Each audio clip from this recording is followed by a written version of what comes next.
Good afternoon, all of you. মৰমৰ ছাত্ৰ-ছাত্ৰীসকল, আজি মই তোমালোকক ক্লাছ 7-ৰ গণিতৰ পঞ্চম অধ্যায় ৰেখা আৰু কোণ আৰম্ভ কৰিবলৈ ওলাইছোঁ। এতিয়া আৰম্ভ কৰিব ওলোৱাৰ আগতে তোমালোকক মই দেখাব বিচাৰিছোঁ। এইটো চোৱা, এইডাল এডাল ৰেখা আৰু এডাল ৰেখা। এই দুডাল ৰেখাক যদি মই এনেকৈ লগাই দিওঁ, তেতিয়াহ'লে কি হ'ব? তোমালোকে কোৱাচোন? এইটো হ'ব এটা কোণ। অৰ্থাৎ আমি এটা কোণ সৃষ্টি কৰিবৰ কাৰণে কি লাগিব? দুডাল ৰেখা লাগিব। দুডাল ৰেখা যেতিয়া এটা বিন্দুৰ পৰা, এতিয়া চোৱা, এইটো এটা কোণ, এই ৰেখা দুডাল এটা বিন্দুৰ পৰা আৰম্ভ হৈছে। এই ৰেখা দুডাল এই বিন্দুৰ পৰা আৰম্ভ হৈছে। এইডাল ৰেখা, এইডাল ৰেখা। এই দুডাল ৰেখা এটা বিন্দুৰ পৰা উদ্ভৱ হৈছে আৰু এইটো হ'ল এটা কোণ। আজি তোমালোকক মই ৰেখা আৰু কোণৰ বিষয়ে আলোচনা কৰিম। এতিয়া চোৱা, তোমালোকে অলৰেডি ক্লাছ 6ত পাই আহিছা যে ৰেখা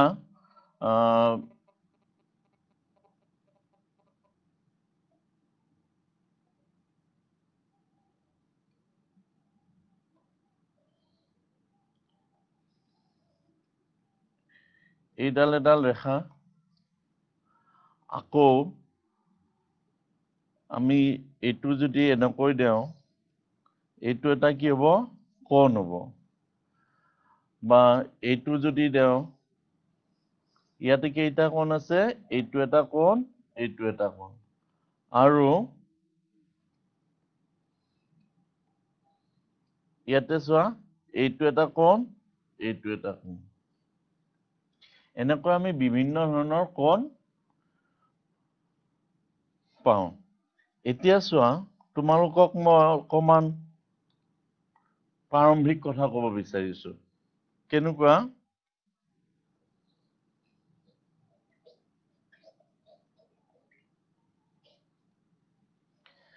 এই ৰেখাবিলাক কেনেকৈ সৃষ্টি হয়? এই ৰেখাবিলাক সৃষ্টি হয় এটা বিন্দুৰে। আমি বিন্দুবিলাক যদি লগাই দিওঁ, এনেকৈ তোমালোকে দেখিছা নহয়, এনেকৈ বিন্দুবিলাক আছে, বিভিন্ন এনেকুৱা বিন্দুবিলাক আমি যদি লগাই দিওঁ, কি পাম? এটা ৰেখা পাম। এই বিন্দুবিলাক যদি লগাই দিওঁ, কি পাম? ৰেখা পাম। অৰ্থাৎ এডাল ৰেখা হ'ব লাগিলে আমাক মিনিমাম দুটা বিন্দু লাগিব। দুটা বিন্দু লগাই আমি এডাল ৰেখা সৃষ্টি কৰিব পাৰিম। এতিয়া তোমালোকে ভাবিছে যে বিন্দু কি? বিন্দু মানে যাৰ কোনো দিশ, প্ৰস্থ, উচ্চতা নাথাকে। এতিয়া তোমালোকে গম পালা যে ৰেখাবিলাক কেনেকৈ হয়? বিন্দুবিলাক লাগি ৰেখাবিলাক হয়। আমি এনেকৈ বিন্দুবিলাক লগাই এডাল দীঘল এনেকৈ আমি ৰেখা পাব পাৰো। আমি এই ৰেখাডালক দুইফালে বঢ়াই গৈ থাকিব পাৰো। এই বঢ়াই গৈ থাকিব পাৰো কাৰণে আমি এনেকৈ এটা চিম্বল ব্যৱহাৰ কৰো। এই চিম্বলটো ব্যৱহাৰ কৰাৰ অৰ্থটো কি? এইডাল আমি অসীমভাৱে টানি লৈ গৈ থাকিব পাৰো। এতিয়া এই ৰেখাডালৰ পৰা আমি এটা খণ্ড আমি লৈলো। এই ৰেখাডালৰ পৰা এটা খণ্ড লৈলো। এতিয়া এই ৰেখাডালত দুটা কি আছে? ইয়াত বিভিন্ন বিন্দু আছে। এই এটা বিন্দু আছে, এই দুটা আদি বিন্দু। অৰ্থাৎ এই ৰেখাডালৰ পৰা আমি কি কৰিছো, এটা খণ্ড লৈছো, আৰু এই খণ্ডটো সেইকাৰণে এই ৰেখাডালক ৰেখা খণ্ড বুলি কোৱা হয়। ৰেখা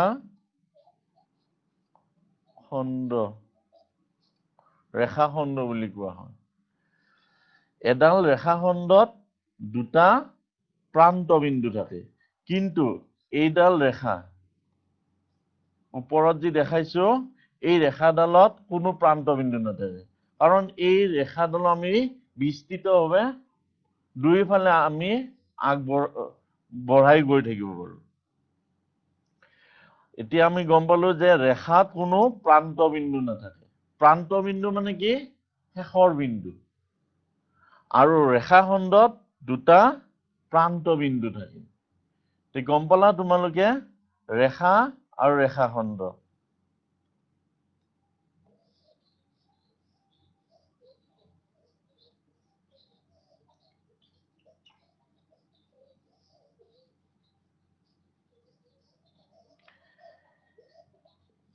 এতিয়া তোমালোকে চোৱা,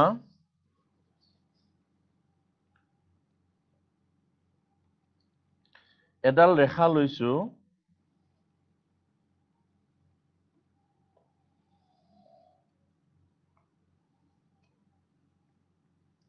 ইয়াৰ এটা প্ৰান্ত বিন্দু আছে, ইয়াত এটা, এইটো প্ৰান্ত বিন্দু।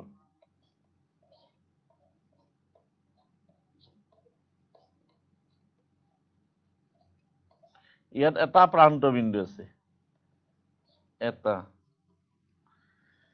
কিন্তু এইফালে আমি বঢ়াই গৈছো। যদি এটা প্ৰান্ত বিন্দু থাকে, তেতিয়াহ'লে এইডালক কোৱা হয় ৰশ্মি। এইডালক কি বুলি কোৱা হ'ব, ৰশ্মি। যদি এটা প্ৰান্ত বিন্দু থাকে, তেতিয়াহ'লে এইডালক আমি কি বুলি কম, ৰশ্মি বুলি কম।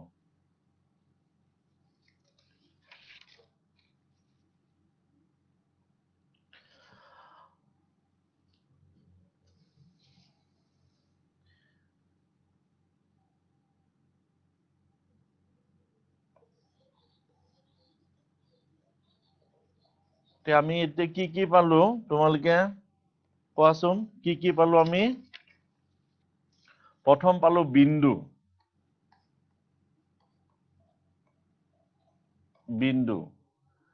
দ্বিতীয়তে কি পালো, ৰেখা, তৃতীয়তে কি পালো, ৰেখাখণ্ড,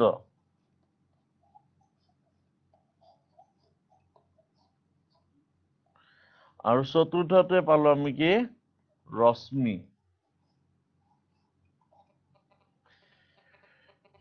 বিন্দু কি এটা, এইটো বিন্দু বুলি কয়, যাৰ কোনো দিশ, প্ৰস্থ আৰু উচ্চতা নাথাকে।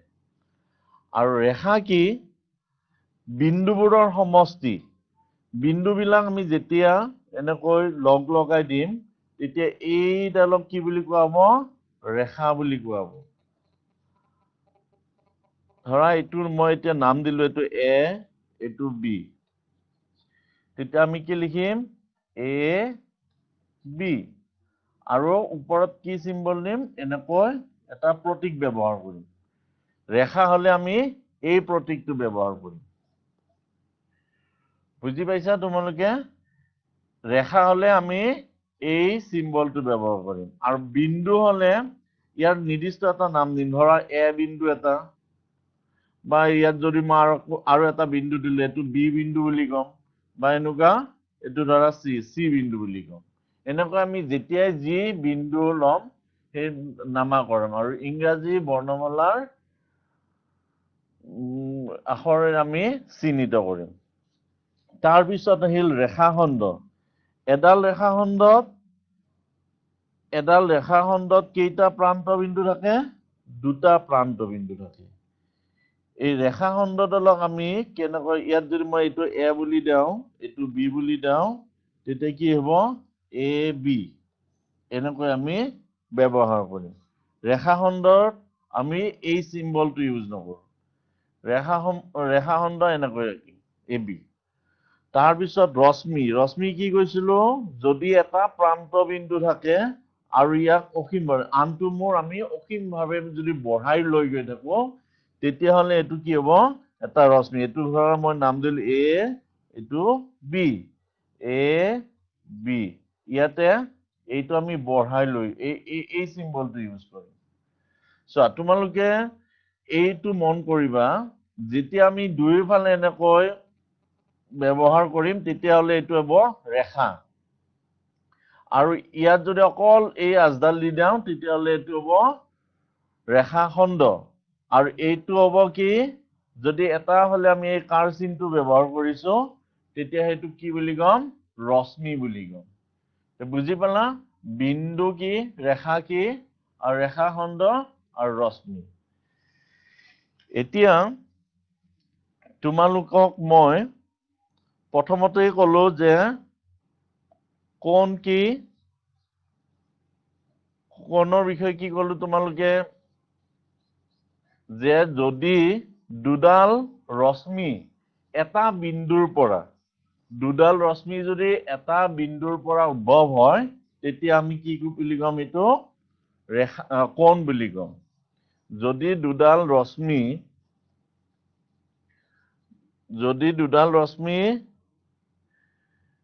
ধৰা এইটো এটা ৰশ্মি এই ৰশ্মিটোৰ নাম দিলো AB এইটো এটা ৰশ্মি এইটো এটা প্ৰান্ত বিন্দু আৰু এইফালেটো প্ৰান্ত বিন্দু নাই ৰশ্মি হ'ব লাগিলে কি হ'ব লাগিব এটা প্ৰান্ত বিন্দু হ'ব লাগিব আকৌ এই ৰশ্মিডালৰ ওপৰত মই আৰু এটা ৰশ্মি ধৰিম ধৰা এইটো নাম দিলো ধৰা C এইটো নাম দিলো C AC এটা ৰশ্মি আৰু AB এটা ৰশ্মি কিন্তু ক'ৰ পৰা উদ্ভৱ হৈছে A বিন্দুৰ পৰা উদ্ভৱ হৈছে গতিকে এইটোক আমি কি বুলি ক'ম এইটো কম কোণ এইটো কি বুলি ক'ম কোণ বুলি ক'ম এই কোণটোৰ আমি নামাকৰণ কেনেকৈ কৰিম এই কোণৰ নামাকৰণ কৰা এইটো চোৱা এই চিনটো আমি ব্যৱহাৰ কৰিম ধৰা BAC এইটোক আমি লিখিব পাৰো BAC বা আমি কি বুলি লিখিব পাৰো কোণ CAB আমি দুই ধৰণে নামাকৰণ কৰিব হয় ইফালৰ পৰা কৰিব পাৰো BAC নতুবা CAB ঠিক আছে এইখিনি তোমালোকে ক্লাছ 6তে পাইছা তথাপি মই আজি অলপ তোমালোকক মনত পেলাই দিছো এতিয়া তোমালোকে কোণ কি কোণৰ নাম পাইছিলা মনত আছে নে তোমালোকৰ কি কোণৰ নাম পাইছিলা তোমালোকে এটা পাইছিলা সূক্ষ্মকোণী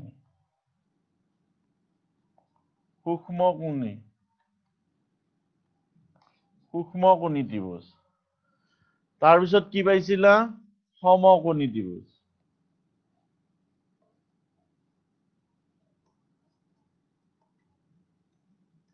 সমকোণী তাৰপিছত কি পাইছিলা স্থূলকোণী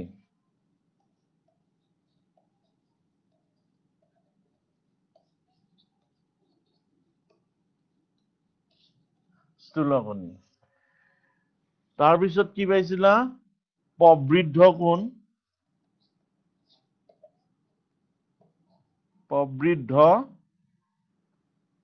কোণ বা প্ৰত্যাৱৰ্তী কোণ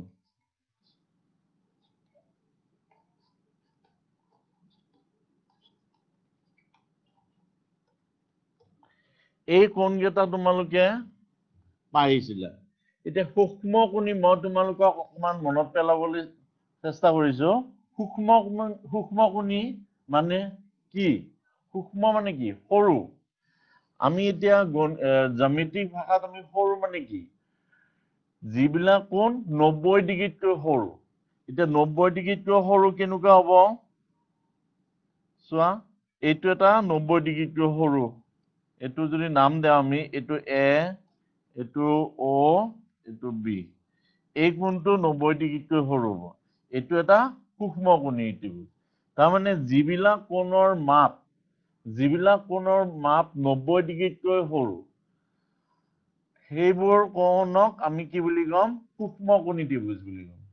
যিবিলাক কোণৰ মাপ 0 ডিগ্ৰীতকৈ ডাঙৰ আৰু 90 ডিগ্ৰীতকৈ সৰু, সেইবোৰ কোণক আমি কি বুলি ক'ম? সূক্ষ্মকোণী ত্ৰিভুজ। 0 ডিগ্ৰীতকৈ ডাঙৰ, ধৰা মই এইটো নাম দিলো x, তেতিয়াহ'লে 0 ডিগ্ৰীতকৈ ডাঙৰ হ'ব আৰু এইটো 90 ডিগ্ৰীতকৈ সৰু হ'ব। গতিকে এইটো এটা কি ত্ৰিভুজ হ'ব? সূক্ষ্মকোণী ত্ৰিভুজ। এতিয়া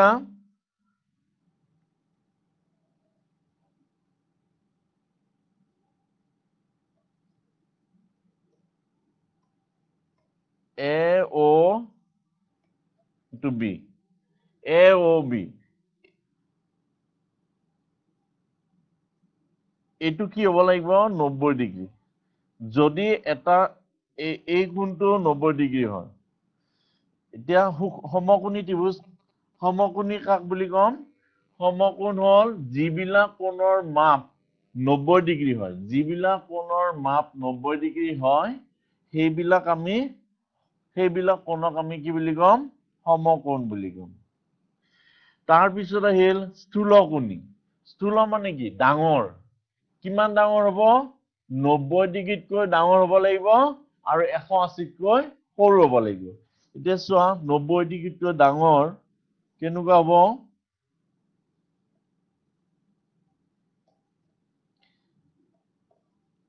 এইটো ধৰা, এই কোণটো তোমালোকে লক্ষ্য কৰা, এইটো 90 ডিগ্ৰীতকৈ ডাঙৰ হৈছে আৰু 180তকৈ সৰু হৈছে। সেইকাৰণে এই কোণটোক আমি কি বুলি ক'ম? স্থূলকোণী। স্থূলকোণী কি হ'ব? 90 ডিগ্ৰীতকৈ ডাঙৰ হ'ব লাগিব। 90 ডিগ্ৰীতকৈ ডাঙৰ, এইটো ধৰা মই y বুলি ক'লো। 90 ডিগ্ৰীতকৈ ডাঙৰ হ'ব লাগিব আৰু 180তকৈ সৰু হ'ব লাগিব। তেনেকুৱা কোণবিলাকক আমি কি বুলি ক'ম? স্থূলকোণী। স্থূলকোণ বুলি ক'ম।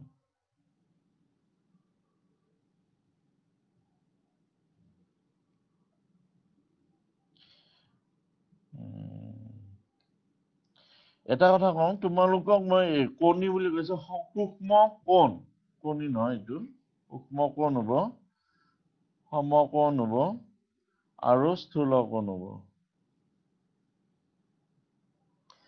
তাৰপিছত আহিল প্ৰবৃদ্ধ কোণ। প্ৰবৃদ্ধ কোণ কি হ'ব? যিবিলাক কোণৰ মাপ, এতিয়া চোৱা ইয়াতে, এইটো এ, এইটো বি, এইটো অ।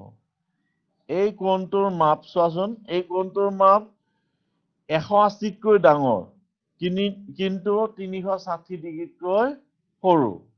180তকৈ ডাঙৰ হৈছে, এই কোণটো 180তকৈ ডাঙৰ হৈছে, কিন্তু 360 ডিগ্ৰীতকৈ সৰু।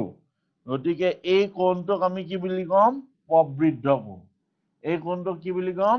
প্ৰবৃদ্ধ কোণ বা প্ৰত্যাৱৰ্তী কোণ। আমি কোণ হিচাপে আমি কি পালো? এটা হ'ল সূক্ষ্ম কোণ, আনটো হ'ল সমকোণ, তাৰপিছত স্থূলকোণ, তাৰপিছত প্ৰবৃদ্ধ কোণ। তোমালোকে মনত ৰাখিবা, সূক্ষ্ম কোণ কোনবিলাক? যিবিলাক কোণৰ মাপ 0 ডিগ্ৰীতকৈ ডাঙৰ আৰু 90 ডিগ্ৰীতকৈ সৰু, সেইবিলাকক আমি কি বুলি ক'ম? সূক্ষ্ম কোণ। আৰু যিবিলাক কোণৰ মাপ 90 ডিগ্ৰী, সেইবিলাকক আমি কি বুলি ক'ম? সমকোণ বুলি ক'ম। আৰু যিবিলাক কোণৰ মাপ 90 ডিগ্ৰীতকৈ ডাঙৰ আৰু 180তকৈ সৰু, সেইবিলাকক আমি কি বুলি ক'ম? স্থূলকোণ বুলি ক'ম। আৰু যিবিলাক কোণৰ মাপ 180তকৈ ডাঙৰ, 180তকৈ ডাঙৰ, এইটো ধৰা মই Z বুলি দিলো, 180তকৈ ডাঙৰ আৰু 360তকৈ সৰু সেইবিলাকক আমি কি বুলি কম অবৃদ্ধ কোণ বা প্ৰত্যাৱৰ্তী কোণ তে তোমালোকে বুজি পালা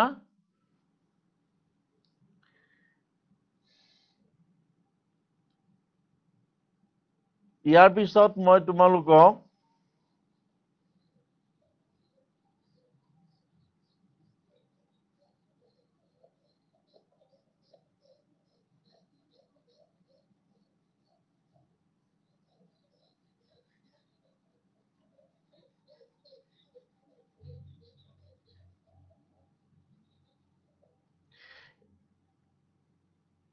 এতিয়া চোৱা মই তোমালোকক এটা কোণ আঁকি দিম তোমালোকে কবাচোন এটো কি কিমান হ'ব এই কোণটোৰ মাপ কিমান হ'ব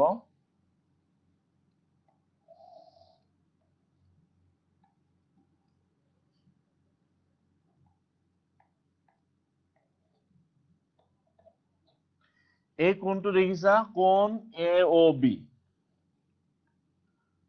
কোণ AOB এই কোণটোৰ মাপ কিমান হ'ব 90 ডিগ্ৰী এই কোণটোৰ মাপ হ'ব 90 ডিগ্ৰী এতিয়া এই কোণটোক মই যদি দুটা ভাগত ভগাই দিওঁ ধৰা এইটো এটা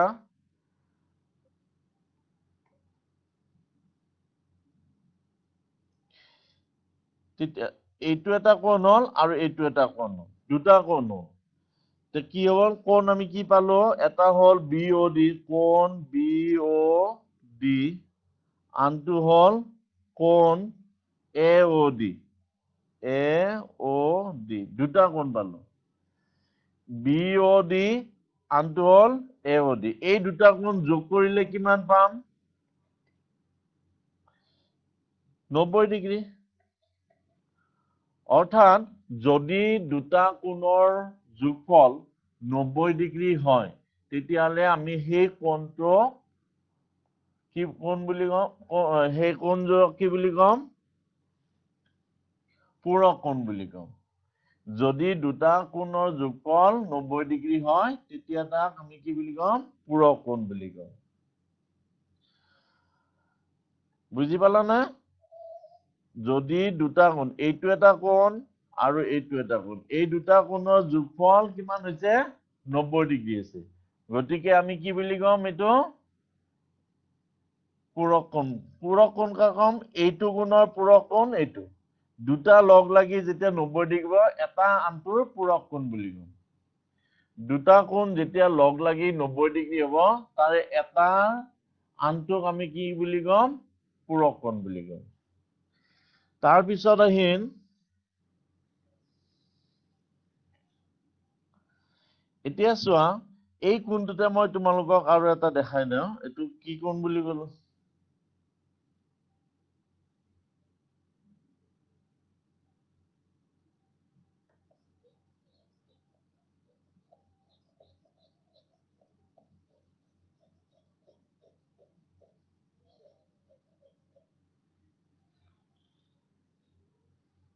এতিয়া চোৱা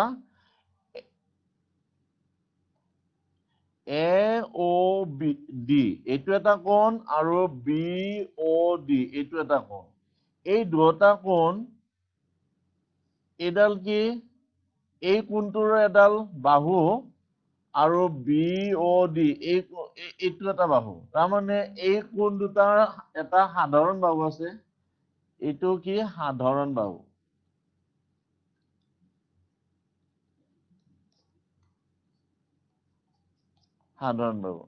যদি দুটা কোণ এটা সাধাৰণ বাহু থাকে আৰু এটা শীৰ্ষবিন্দুৰ পৰা এইটো কি বিন্দু শীৰ্ষবিন্দু এটা শীৰ্ষবিন্দুৰ পৰা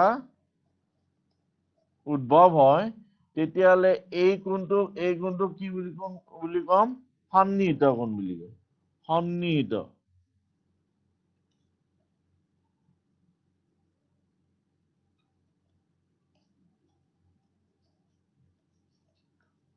সন্নিহিত কোণ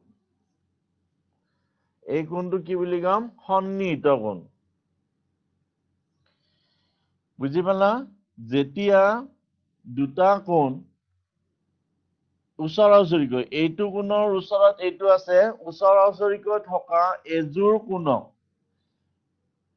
ওচৰা ওচৰি এইটোৰ ওচৰত এইটো আছে ওচৰা ওচৰিকৈ থকা এযোৰ কোণক সন্নিহিত বুলি কেতিয়া কম যদি সিহঁতৰ এডাল সাধাৰণ বাহু থাকে কি থাকিব এডাল সাধাৰণ বাহু থাকিব লাগিব আৰু এটা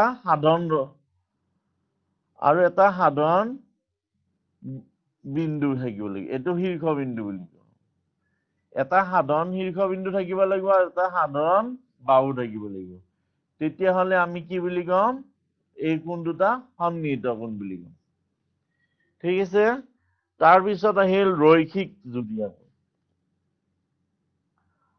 ৰৈখিক জোড়ীয়া কোণ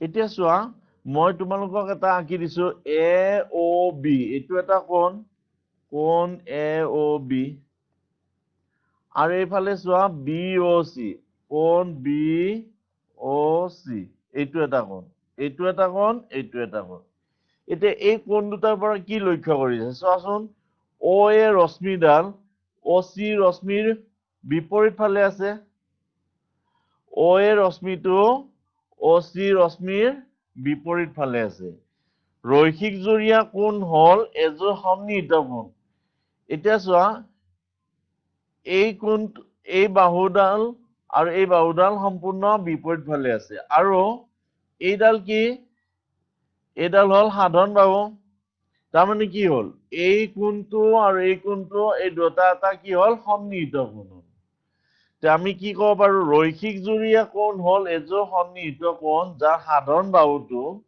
এই সাধাৰণ বাহুটোৰ বাহিৰে বাকি দুটা বাহু এই বাহুটো আৰু এই বাহু দুটাই এডাল ৰেখাৰ সৃষ্টি কৰে অৰ্থাৎ প্ৰান্ত বিন্দুৰ পৰা পৰস্পৰ বিপৰীতমুখী ৰশ্মি তাকে কি বুলি কোৱা হয় ৰৈখিক জোড়ীয়া কোণ বুলি কোৱা হয় ৰৈখিক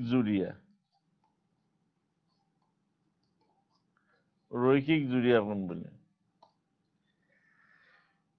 তোমালোকে কি কি কোণ পালা এটা হল পূৰক কোণ তাৰপিছত সন্নিহিত কোণ তাৰপিছত ৰৈখিক জোড়ীয়া কোণ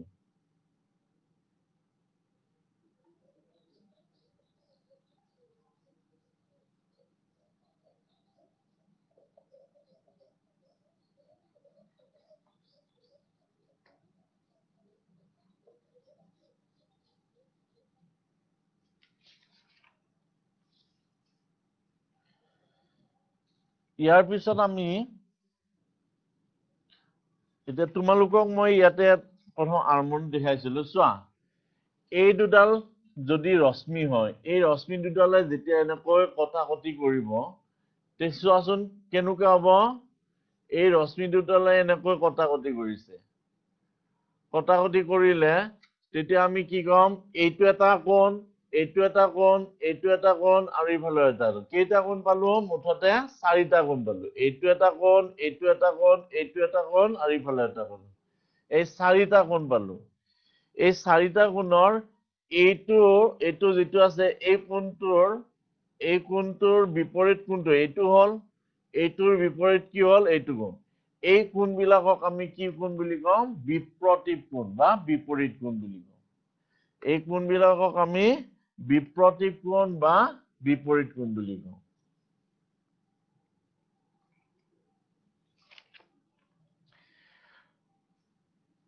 ইয়াৰ উপৰিও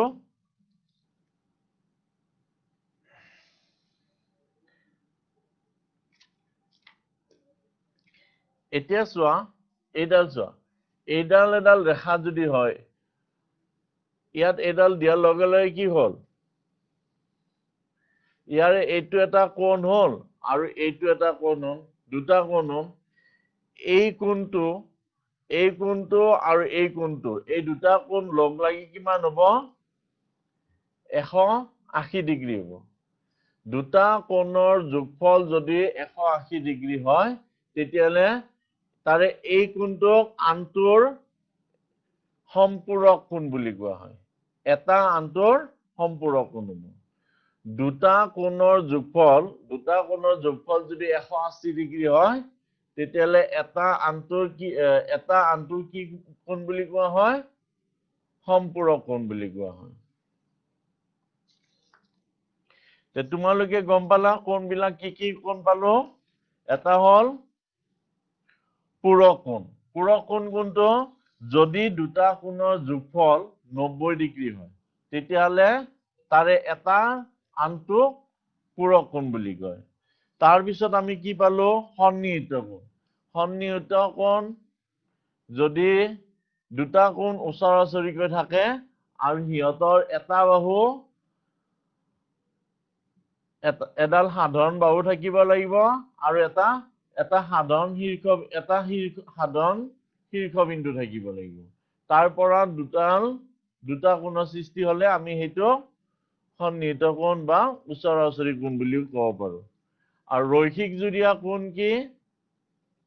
ৰৈখিক জুৰীয়া কোণ হ'ল দুটা কোণ এনেভাৱে লগ লাগি থাকে, তাৰে এটা ৰশ্মি আনটোৰ বিপৰীত হৈ থাকে।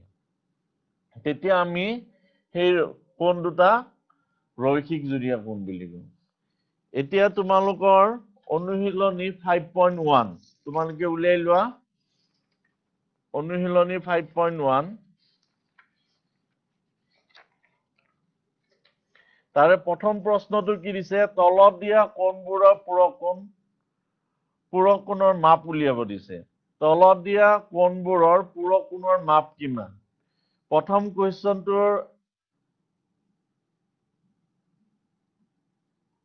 কুৱেশ্যনটো কিমান দি আছে? 45 ডিগ্ৰী। 45 ডিগ্ৰীৰ পূৰক কোণ কিমান হ'ব? 45 ডিগ্ৰীৰ পূৰক কোণ হ'ব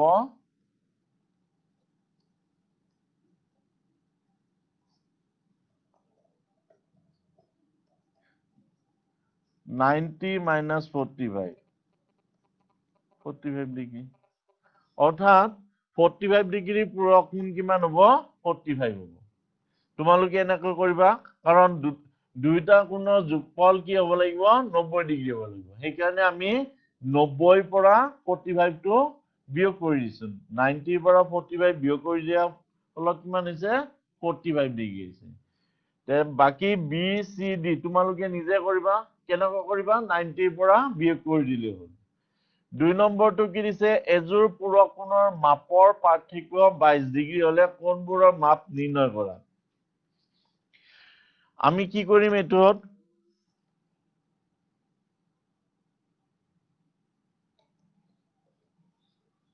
দুই নম্বৰ কুৱেশ্যনটোত কি কৈছে?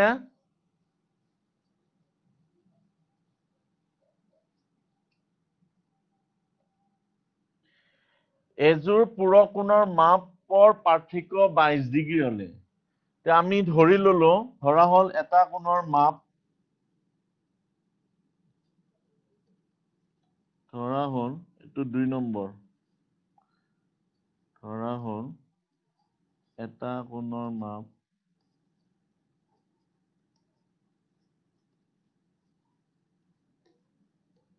x, ধৰা হল এটা কোণৰ মাপ আমি কিমান x ধৰিলো, তেতিয়াহলে তাৰ পূৰক কোণৰ মাপ কিমান হ'ব? পূৰক কোণৰ মাপ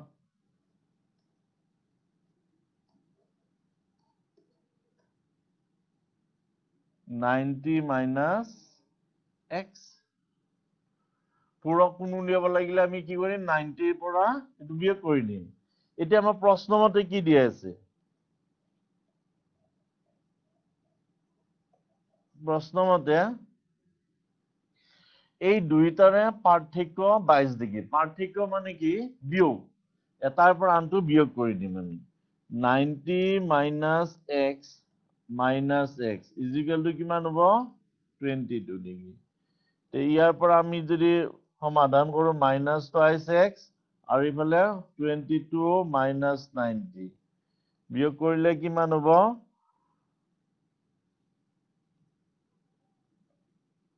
x ৰ ভ্যালু আহিব 34 ডিগ্ৰী।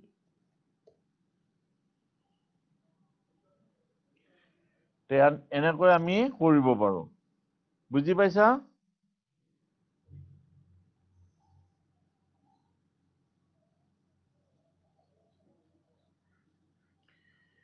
তাৰ পিছৰ কোৱেশ্চনটো কি দিয়া আছে তলৰ 3 নম্বৰ কোৱেশ্চন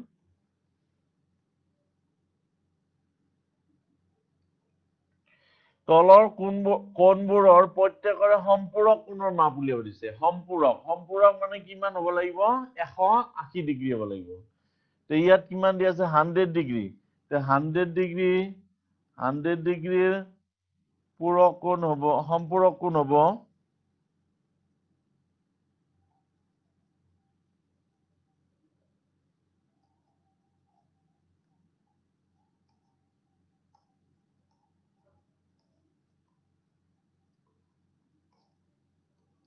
সম্পূৰক কোণ হ'ব 180 ৰ পৰা 100 টো আমি বিয়োগ কৰি দিম কিমান হ'ব 80 ডিগ্ৰী তেনেকৈ আমি 180 ৰ পৰা আমি বিয়োগ কৰি দিব লাগিব 180 ৰ পৰা 100 টো বিয়োগ কৰিলে কিমান হ'ব 80 ডিগ্ৰী হ'ব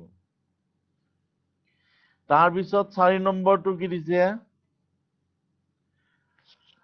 এযোৰ সম্পূৰক কোণৰ ডাঙৰ কোণটোৰ মাপ সৰু কোণটোৰ মাপতকৈ 44 ডিগ্ৰী বেছি কোণ দুটাৰ মাপ নিৰ্ণয় কৰা তে আমি ধৰি লম ধৰা হল এটা কোণৰ মাপ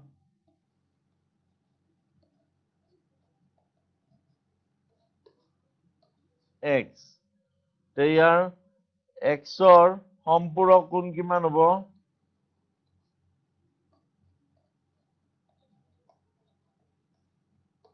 180 minus x এটা কোণৰ মাপ যদি x হয় তেতিয়াহলে সম্পূৰক কোণৰ মাপ কিমান হ'ব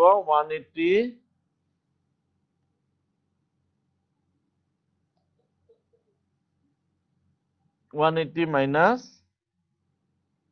x হ'ব এতিয়া আমাক কি কৈছে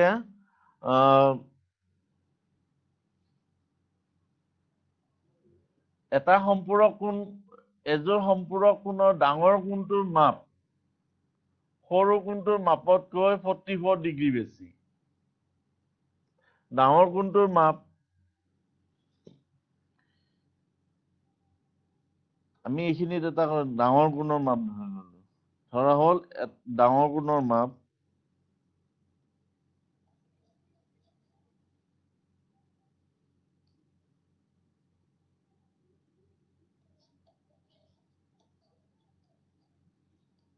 ডাঙৰ কোণৰ মাপ x তেতিয়াহলে এইটো কি হ'ব সৰু কোণৰ মাপ এতিয়া কৈছে কি ডাঙৰ কোণটোৰ মাপ সৰু কোণৰ মাপতকৈ 44 বেছি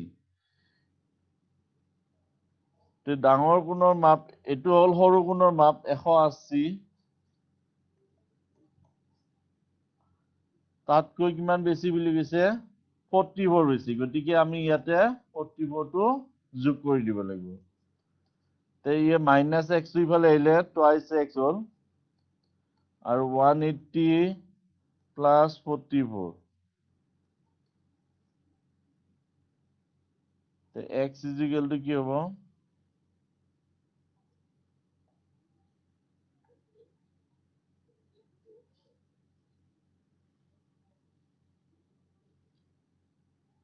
2x is equal to 4 12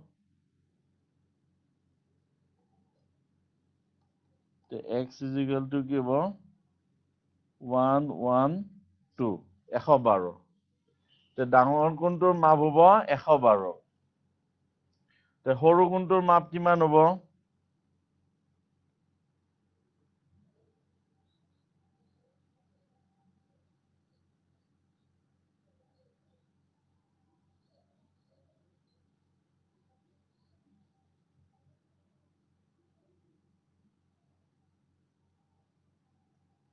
সৰু কোণৰ মাপ হ'ব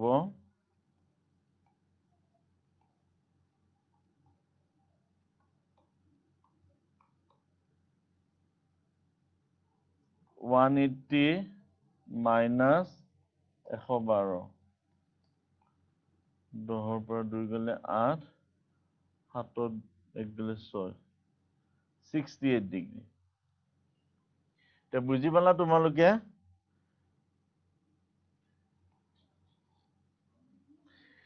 তে আমাক কোন দুটা ওলাব দিছে এটাকে কোন দুটাৰ মাপ হ'ব ডাঙৰ কোণৰ মাপ হ'ব 112 আৰু সৰু কোণৰ মাপ হ'ব 80 ডিগ্ৰী ইয়াৰ পিছত তোমালোকক 5 নম্বৰত কি দিয়া আছে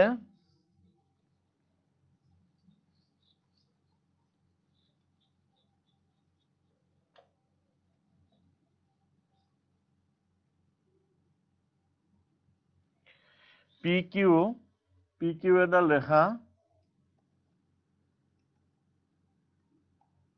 PQ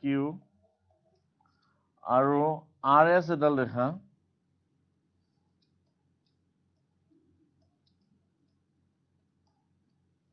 এই ৰেখা দুটাৰে পৰস্পৰ O বিন্দুত কটাকটি কৰিছে আৰু POR এইটো হ'ল 50 ডিগ্ৰী তে বাকিবোৰ কোণৰ মাপ নিৰ্ণয় কৰা তে তোমালোকে বাকিবিলাক কোণৰ মাপ উলিয়াব পাৰিবা না চোৱা POR এই কোণটোৰ বিপৰীত ফালে কি আছে QOS গতিকে এইটো কিমান হ'ব 50 ডিগ্ৰী এই দুটা কোণ সমান বিপৰীত কোণবিলাক সমান হয় তাৰ পিছত চোৱা এই কোণটো কি হ'ব